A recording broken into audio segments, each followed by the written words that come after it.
Les larmes coulaient le long de son visage comme de la pluie sur une fenêtre sale, tandis qu'elle étreignait le portable qui sonnait sans cesse, le nom de son ex-mari s'affichant sur l'écran comme un rappel cruel de la douleur qu'il lui avait causée. Les doigts de sa main gauche tremblaient en tenant le téléphone, prête à répondre.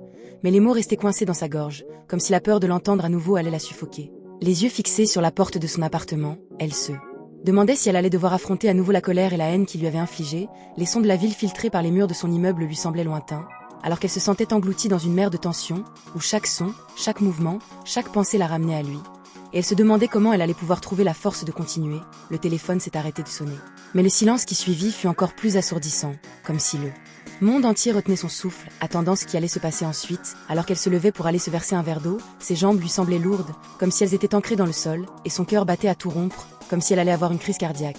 Mais elle continuait de marcher, les yeux fixés sur le robinet, comme si l'eau allait lui apporter une réponse à toutes les questions qui la hantaient, et quand elle se retourna, elle vit la porte de son appartement s'ouvrir, lentement, comme si quelqu'un essayait de ne pas être vu, et elle sentit son cœur s'arrêter, comme si tout son système nerveux venait de se bloquer.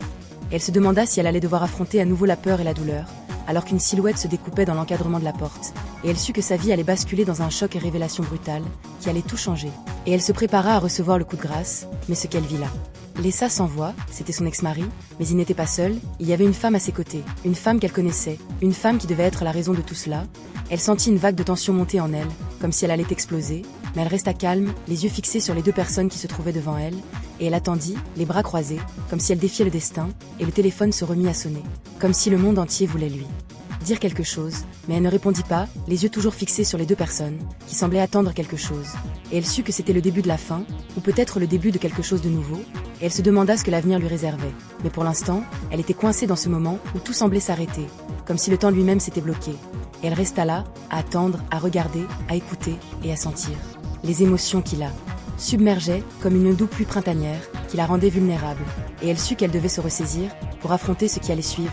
Mais pour l'instant, elle restait suspendue dans ce normal moment de flottement, où tout pouvait arriver. Et elle se demanda si elle allait trouver la force de continuer. Mais elle sut qu'elle devait, pour elle-même, pour sa dignité, et pour son avenir, et elle prit une grande inspiration, et se lança dans l'inconnu, avec la ferme intention de se reconstruire, et de faire face à tout ce qui allait se passer. Et elle commença à parler, les mots sortant de sa bouche comme une tension, qui allait tout dévoiler, et les deux personnes devant elle écoutèrent, les yeux fixés sur elle, comme si elles étaient sous son charme, et elle continua de parler, les mots coulant comme une rivière, qui allait les emporter, et les faire basculer dans un choc à révélation brutale, qui allait tout changer. Et elle sut que c'était là que tout commençait, et qu'elle devait être prête à affronter tout ce qui allait suivre, et elle se sentit forte, les émotions qui la submergeaient, comme une douce brise d'été, qui la rendait légère, et elle continua de parler, les mots sortant de sa bouche, comme une normale pluie qui tombait doucement, et qui allait tout nettoyer, et elle sut qu'elle allait trouver la force de continuer, et de faire face à tout ce qui allait se passer. Et elle se sentit en paix, les émotions qui la submergeaient, comme une douce musique qui la berçait, et elle sut qu'elle allait être ok, et que tout allait s'arranger.